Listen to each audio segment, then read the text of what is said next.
السلام عليكم كلنتي هبون داوديال ilahaantii ba waxaad ku soo dhawaataan qaybtii 22aad ee taxaniinii ayaan daran shakadan waxa qoray Dr. Cabdilaahi Sheekh Xuseen hanti wadaag qaybtana waxay ku bilaamaysaa sidan anab aad bay uga naxday xasuusta murugada lahayd waxayna tiri asliyay waa runta oo qofna la uu wax dharo ma garan karo qiimaha ubadka mararka qaarkood aad baan u naxaa waan shalaynayaa markaan soo xasuusto taladii gurracnayd ee aan ku siin jiray nasiib wanaagse adaa diiday anab waxay ka waraysatay asli cidoodii iyo sida xiriirkoodu yahay waxayna u sheegtay inay cidda kala heshiis tahay walaalkeed cali amuur iyo walaasheed khadiijo yar waxay kaloo asli u sheegtay anab in mar ay hooyadeed jiratay oo ay cisbitaalka gashay ay u geysay cunto iyo daawooyin iyo in waalidkeed aanay sidii hore u necbayn inkastoo weli ay dayro ka tahay asli waxay si kaftan ah ugu tiri anab oo sheekadeeda dhageysanaysay anabay see yeelaysaa haddii xaajiyadii hooyada ahayd soo noqoto soo guriga ka erimayso eridaadu maxay ku fadhidaa haddii orod iga tag lagu yiraahdo maxaad samayn kartaa uma iyada xaajiyadu ku dhacda soo markaa sharciga la tiigsan maayo oo xoolihii shariif maaw oo dhan la xaraashi maayo qaybteedana la isiin maayo oo iridka kala bixi maayo anabay ileen cidda rikaataad ku haysaa geeridii shariif macuuna kaagama darin waayo guriga caag soomaad dhigteen haddii uu noolaan lahaa waa runta oo guriga inaan ku noqdo iima ogolaadeen aabbahay haddii uu noolaan lahaa anna ma hunguriyeeyeen hase yeeshee ma aad malayn kartid sidaan u naxay markii aan maqlay geeridiisa waa runta oo waalidkaa inkastoo uu ku xumeeyo gardaradana kugu sameeyo haddana meel baa ku damqanaysa amba habeenkii oo dhan fikir awgees ma seexan jirin markii hooyada cisbitaalka la dhigay sanadkii horena maalin taxi aabbahay jug yar gaarsiiyey sidii aan u naxay anuun baa isogaa asli anigu waalidkay kibir ayaan uga tegay adiga se iyagaa kaa gardaran oo adigoo jecel bay ku xidhsheen taas been baad ka sheegtay waayo waalidkay haddii aan asluub lahaan lahaa weligay ma taabteen waadna la socotaa sidii la iiga jeclaa ciddayda waxaan doonana markiiba la ii siin jiray waalidkay sabab la'aan iima daysheen arrintaasna anigaa keensaday waayo habeenka aad siri jirtay ee shaydaanku ii hergalay haddii aanan ku raaci lahayn waxaan oo dhan iima yimaadeen dadkoo dhanna iminka wax fadaraysan bay ii yaqaanaan dembi aan galayna waxa iigu horreeyey iiguna dambeeyey habeenkii aad ii afduubi jirtay caddaawe canab oo la soo xusuusiyey gafkeedii iyo taariikhdii madoobeed aad bay u naxday waxayna ka codsatay asli in aanay soo qufin wixii tegay iyo maalmihii murugada lahaa ay soo dhaafeen asli taas way ka yeeshay waxayna gudagaleen mawaadiic kale oo caam ah oo ku saabsan halka ay ku dambeeyeen gabdhihii ay isku fasalka ahaan jireen iyagoo sheekadii si xiise leh u wata ayaa gurigii qof soo garaacay asli ayaa dibadda u baxday muddo nusu saac ah ayayna maqnayd canab deyrka ayay soo istaagtay waxayna isha ku dhufatay isla markiina garatay ninka asli la taagan wax yar kadib markii asli guriga ku soo noqotay waxa iyada iyo canab dhex maray hadalladan canabay odaygii aan kuu sheegayay laqaadka ahaa ayuu ahaa qofkii guriga soo garaacayay waxaana maantoo dhan ku doodayay caawa aan ku kaxeeyo iyo iska kaydaa meelna kuma raacaye markii dambena isagoo taagan ayaa intaan jaawiri iridka ka soo dhaqaaqay waayaa oo safargadkaad ii sheegaysa Cumar baa odaygan waa fannaan waxaan nusbarannay intii aan East Africa waan ku bixin anabay Cumar waa magaciisa sayesha waxa dadkoo dhan u yaqaan safargaad xageesay aad isku baratay gabadha qamar aan gurigeeda joogi jiray ayuu saaxiib la ahaan jiray habeen kastana casho iyo lacag buu nasiin jiray anagu dhowr jeer baan ku diiday lacag uu ii soo taagay waayo maxaan lacagtiisa u qaadanayaa haddii aanan muraadkiisa u oofinayn asliyeedu qonsanayna naanin miya asxaan loo filaa wixii ilaahay kaa siiyo waa laga qaataay kadibna haddii uusan ku cajabin waa loo gooyaa oo waa laga dhuuntaa oo maxaan sharafta isaga qaadaya oo sidii tuug waxaday u dhuumaalaysanaya marka horeba maan ka digtoonaado inaan cuno ama qaato soor ceebeed anabay waxaad kala ogaataa in gabdhaha ragga khiyaameeya is yiraahda waxa intay hadba mid wixiisa cunaan u gooyaanba aakhirka mid gaangistar ah oo manaxe ah ayaa hela markaasuu mustaqbalkeeda burburiyaa oo ku ciyaara canab iyo asli oo aan muddo dheer is arag sheekadoodu ma ahayn mid maalin iyo habeen ku dhammaanaysa. sidaa darteed si ay sheekada u sii wataan, asli waxay canab ku marti qaaday gurigeeda in ay maalinta xigta timaado soona kaxayso labadeedii wiil si ay asli u aragto. canab walwalka ugu weyn ee haysta wuxuu ahaa hooyadeed xaajiye xaliimo oo ay ka cabsanaysay marka ay timaado inay rabshado ku kiciso. canab oo dhaqaaqi rabta iyo asli oo isu diyaarinaysa inay sii sagootiso ayaa waxaa gurigii soo galay xirsi Agaan oo asli ay isku meel ka shaqeeyaan. asli canab iyo Agaan markay isbartay waxay tiri canab ha moogaan, wiilkani wuxuu ka mid yahay walaalaha shaqada aanu isku baranay, isaga iyo Cali Amuurna isku sii baan u jecelahay. asli waxay Agaan ka codsatay inuu la sii dhaweeyo canab, isna waa yeelay. intii dariiqa ay sii socdeen, Agaan labada gabdhood oo ay sheeko u socoto buu garab socday, wuxuuna si aan wada kaaxayn u dhageystay sheeko uusan fahmin halka ay ka socoto. Agaan waa nin bashaash ah oo furfuran, ugumana yimaado asli inuu shukaansado, hase yeeshee waa dad shaqada ku walaaloobay oo cid walba iska jecel, sheekaduna isugu baahdo. Agaan iyo asli markii ay guriga ku soo noqdeen, doodeer ayaa dhex martay. asli horta weligaa ilbixi maysid, waayo marka dadku badan yahay waxa laga sheekaystaa mowduuc caam ah oo dadka oo dhami ka qayb geli karaan. iga raalli ah Agaano, gabadha muddo dheer ayaan kala maqnay, waan kala rargoynay. Agaan wuxuu ku arkay guriga asli gumud sigaar ah oo markaas la cabay, wuxuuna yiri isagoo kaftamaya, asli ilaa sigaarkana waad baratay. xirsi waad ogtahay adiguba inaan sigaar iyo anigu shaqo isku lahayn, hase yeeshee saaxiibada canab midba mid bay ku daartaa. waxa la yiri saaxiibka mar ku diin, marna ku dayo, marna ka dar. haddii saaxiibada cabto adna waad u dhowdahay in aad barato. Agaan oo markaas xabad sigaar u daaran tahay kana mid ah dadka saayidka u caba sigaarka, wuxuu asli u sheegay khasaaraha sigaarku uu leeyahay xagga dhaqaalaha iyo caafimaadka, isagoo si cilmi ku dhisan ugu muujiyay in cabitaanka sigaarku keeno cudurro la yiraahdo kansar oo ah boog aan daawo ahayn. Agaan wuxuu u sheegay asli inuu isku dayay marar badan inuu iska gooyo, hase yeeshee uu awoodi kari waayay. asli ayaa markaas waxay ku tiri Agaan, sidee baad xirsi u baratay sigaarka? anigoo yarba marka aabbahay sigaarka miiska saaro xabad ka xadi jiray oo ciyaar ahaan u shidan jiray. markii aan qaan gaarayna koortaan dhiso oo si fiican u labisto, waxay ila ahayd in wax iga dhiman yihiin haddii aan xabad sigaar ah qiiqeeda ku bulsin. asli iyo Agaan oo muddo 2 saac ah gaarta ku dhamaystay farxad, kaftan iyo qosol, waxay kala tageen markuu Agaan dareemay in asli lulmoonayso oo nasasho iyo hurdo u baahan tahay. Cali Amuur oo ay asli walaala ahaayeen baa yimid oo ku soo noqday magaalada Muqdisho markii bil fasax ah uu ku soo qaatay magaalada Dujuuma oo la dejiyay dadkii abaaraha ku soo tabaaloobay. Cali Amuur markii uu soo salaamay aabihii iyo hooyadii intuu boorsadiisii guriga dhigtay, ayuu isagoo aan nasan soo raadshay asli gurigeedii. asli oo la sheekaysanaysa gabdho ay daris yihiin ayaa iridka la soo garaacay, intii istaagtay bay furtay mise Cali Amuur. asli farxad awgeed bay qaylisay, markaasay ku booday iyadoo leh alla walaalkay Cali Amuur, abow iska waran goormaa timid. asli iyo Cali Amuur waxaa dhex maray sheekada soo socota.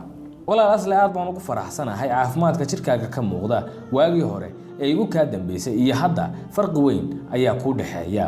intaan maqnaa adiga ayaan had iyo jeer ka fikiri jiray, xaalkaagana waan la socday. shaqo awgeed ma helin waqti firaaqo ah oo aan warqado kugu soo qoro, sidaan horeba kugu sheegay. waxaa la bedelay oo aan joogay xerada gargaarka ee Libaaxyaale oo ku taala gobolka Galgaduud. kadibna markii dadka la soo daadgureeyay waxaan imid degmada Dujuuma. Cali Amuur wuxuu walaashii asli uga warramay sidii loo soo raray loona dejiyay dadkii abaaruhu waxyeelayeen, wuxuuna u sheegay in bil ka bacdi uu noqonayo. wuxuuna yiri asli waxaan aad ugu faraxsanahay sidaad mustaqbalkaaga u dhisatay, runtii farxad aan la qiyaasi karin ayaan la kulmay markii aan maqlay in aad dhamaysay dugsiga sare, oo inkastoo dhibaatooyin iyo jab kugu ridi kara aad la kulantay, misana aan sanadna ka khasaarin. asli iyaduna waxay uga sheekaysay walaalkeed Cali Amuur waxyaabihii ka dambeeyay oo ay la kulantay, waxayna tiri mahadsanid walaal, weligay loobi maayo sidaad igu dhiirigelisay inaan waxbarashadayda wato, la'aantaana maanta mustaqbalkaygu ma dhismin. Cali Amuur wuxuu isku dayay inuu heshiisiyo walaashiis asli iyo waalidkeed, wuxuuna ugu horreyntii la kulmay hooyadii Cambaro oo ku yiri hooyo macaan, waxay la tahay inuu yimid xilligii aan damin lahayn colaadda aanu asli u hayno. maantana sharaf weyn ayay u tahay reer Awjaama in gabadhoodii Asli ay yeelatay asluub iyo karti. midda kale hooyo, Asli maanta inooma baahne ee annaga u baahan. Cambar waxay ugu jawaabtay, maandhow Cali, anigu aad baan u jeclaan lahaa in Asli inoo soo noqoto. dhowr jeer baan Awjaama arrintaas kala hadlay, hase yeeshee aabbahaa waa garmaqaate, wuxuu maskaxdiisa ka maago sameeya oo aan cidna talo ka qaadan. Cali Amur waa uu hubay in aabbihiis Awjaama uusan si sahal ah u aqbalayn in Asli ciddii ku soo noqoto, hase yeeshee wuxuu rajaynayay inuu ugu dambaysta uu xaqiiqada aqoonsado kana soo dabco halka uu ku dhegan yahay. Cali Amur si kasta uu la hadlay aabbihiis, hase yeeshee Awjaama jixinjix waa ka waayay, wuxuuna ku adkeeyay in uusan marnaba bedelin go'aankii uu hore u gaaray ee ahaa dayrada Asli. Cali Amur isagoo cadhaysan buu xamar ka dhoofay markii bishii fasaxa ahayd ay ka dhammaatay, wuxuuna dib ugu noqday degmada Dujuma. Asli markay Dr. Axmed kala tageen waxay go'aan ku gaartay in intii muddo ah ay nasato, hase yeeshee rag badan baa Asli soo hungureeyay, aadna u daneynayay markii ay maqleen in ay tahay qof dhowrsoon oo karti leh. dhalinyaradii sida aadka ay Asli isu barteen waxa ka mid ahaa Ayax oo ay Agaan saaxiib ahaayeen. barashada Ayax iyo Aslina waxaa door ka qaatay Agaan. Ayax ugu dambaystii u sheegay Asli inuu ka helay uuna doonayo inay wada socdaan kadibna mustaqbalka isguursadaan. Asli inkastoo markii hore ay diiday, misana aakhirkii way ogolaatay. inkastoo Ayax u dabci fiicnaa oo fariid ahaa, misana wuxuu lahaa iin xun oo dahsoonayd oo aan Asli ugu horreyntii la socon. haddii ay ku ogaan lahaydna maba ay ogolaateen in ay wada socdaan. Ayax aad u masayr badnaa waana dhibi jiray haddii gabadha ay wada socdaan ay nin kale la sheekaysato ama la istaagto. Asli way caado u ahay inay aad u barato ninka ay mustaqbalka isku aaminayso. waxay waqti kadib soo ogaatay inay sugan tahay in ay yahay nin eebe masayr ku ibtileeyay. taasoo jirta waxay haddana ku caanbaxday hubsiimo iyo deganaan, kuma ay degdegin kala tagga iyada iyo Ayax. waxayna bilowday inay xaqiijiso oo ka sal gaarto isla markaana qiyaasto heerka uu ka gaarsiisan yahay masayrku Ayax. Ayax oo ahaa nin wiswis badan, shakigiisu wuxuu kordhay, axsaabtii masayrkuna ku kacday markuu la saaxiibay Asli oo ku ogaa inay cunug aan aabbe lahayn leedahay. wuxuuna ka walaacsanaa in wanaagga iyo dabciga suuban ee Asli ay wax kale uga hooseeyaan. waxaana maskaxdiisa ihaabayay su'aalaha ah, sidee bay suuragal u tahay in Asli hal mar oo ay gaftay uur ku yeelato? soo weli magaalada ma joogaan oo soo raadsan maayaan raggii hore Asli ula tuman jiray? maxay yihiin sababaha ragga tirada badan ay had iyo jeer u tuban yihiin gurigeeda? maxayse ka rabaan? Ayax su'aalo uu had iyo jeer weydiin jiray Asli waxaa ka mid ahaa, maxaad isku tihiin? muxuu kaa rabaa? xaggees isku barateen? goorma isbarateen? guriga Asli waxaa ku kulmi jiray macaarif tiro badan. Xarbi iyo Dr. Axmed oo ay xataa hore u kala tageen marmar ay soo salaami jireen, gaar ahaanna markay maqlaan inay jiran tahay. waxaa kaloo guriga Asli isaguna imaan jiray, inkastoo aan laga jeclayn, safargaad. waxaa aad ugu badnaa oo had iyo jeer guriga Asli aan laga waayi jirin asxaabta shaqada oo uu ka mid ahaa Xirsi Agaan. Ayax ma jeclaysan dadka badan gurigeeda yimaada, inkastoo uusan si bareer ah Asli ugu jeedin. waxaana laga garanayay saasaankiisa inuusan si weyn uga raalli ahayn. Asli markii ka war heshay inta Ayax waxay go'aan ku gaadhay inay si bareera ula hadasho. waxa ayna Ayax ku tiri, Ayaxoo ballanteenu waa tii ahayd haddii uu qofka kale waxyaabo uu ka garan waayo ku arko inuu runta farta ka saaro oo uu sheego. anigu waxaan dareemay waayahan dambe inaad si u niyad xun tahay, sababtoo ah marar badan ayaad soo gashay guriga oo dad joogaan, kadibna waad noqotay oo waad diiday inaad fariisato. wejigaagana waxaa ka akhristay caro. haddaba waxaan kaa baryay inaad caawa ii sheegto waxyaabaha aad iga tabanayso, waayo xaq waxaad u leedahay haddii aan qaldanahay inaad i toosiso. Ayax oo muddo rabay inuu dibadda u soo saaro waxa uurkiisa ku kaysan, fursad bay u ahayd inuu Asli xaqiiqada u tabiyo. wuxuuna yiri, Asli waxaan kugu arkay falal badan oo aanan jeclayn, aad baana ii dhibayaan. nimanka badan ee gurigaaga yimaada, gaar ahaanna Agaan iyo safargaad. intuusan hadalkii dhammaysan baa Asli ku qososhay. muddo dhowr daqiiqahna qosolkii waday ilaa ay ku margatay. markaasuu inta uu yaabay yiri, Asli maxaa kugu dhacay? waad u qoslaysaa. balaayadan kaa qoslin balaayo ma aha. Ayaxow, miyaad waalan tahay mise waa lagu soo socdaa? waa yaabe, ma haddaad keentay inaad saaxiibka Agaan ka maseertid? weligay waxaan kuu qabay inaad intaas dhaantid waan maqlay inaad masiirlow tahay laakiin marna ma filayn in hinaasahaagu heerkaas gaarsiisan yahay waxayna ila tahay waxaan kaa sugaaba waa adigoo walaalkay Cali Amuur ka masayra asli anigu xaqiiqooyin baan haya waxaan ku soo hordhigayaa marag cad oo aadan inkirayn asli way sugtay in ay tahay qof xumaan oo dhan ka dhowrsoon oo ceebka saliim ah waxay islahay talo marag cad ee ayax ku soo hordhigi doona muxuu yahay wuxuu u sheegay inuu soo ogaaday in laba jeer aga uu baar casho ka soo siiyay iyo in xiriir adag ka dhaxeeyo iyada iyo Safargaad markii hadalkiisii ay dhuuxday si miir ah ay ula hadashay iyadoo doonaysa inay ka raarido inuu fikrad gabi ahaan baqalad ah haysto waxayna ku tiri ayaxow aad baan ugu faraxsanahay caawa in aan ogaado waxa uu kaaga ku jira looma baahna bay ila tahay inaan marka la kuu fasiro nooca xiriirka naga dhaxeeya aniga iyo Agaan waayo Agaan gurigan waa kaaga soo horeeyay isaga ayaana iskeen baray Safargaadka aad sheegaysidna dhowr jeer ayaan arrintiisa kuu sheegay oo si fiican baad uga dheregsan tahay in haba yaraatee wax xiriir ahi uusan naga dhaxayn waxaad ayaxow ii sheegtay in Agaan laba jeer baari kaxeeyay haddaba aan ku saxee oo kuu sheego inta aniga iyo Agaan aanu baar isku raacnay in ay ka badan tahay tirada aad sheegtay oo gaarayso 12 jeer isaguna iima kaxayn ee badanaaba aniga ayaa ka dalbanayay in uu ii wehel yeelo inta aniga iyo Agaan aanu shineemo isu raacnay ama xaafad wada aadnayna wax la qiyaasi karo ma aha Agaan waa walaalkay haddii aad ka masayrtidna waa adiga iyo caqli xumadaada intii asli aan hadalkii dhamayn ayuu ayax intuu ishayn waayay soo dhexgalay oo yiri asli aan kama masayrin Agaan laakiin wada socodkiina ayaa xad dhaaf noqday waxaana dhagteeda ka badatay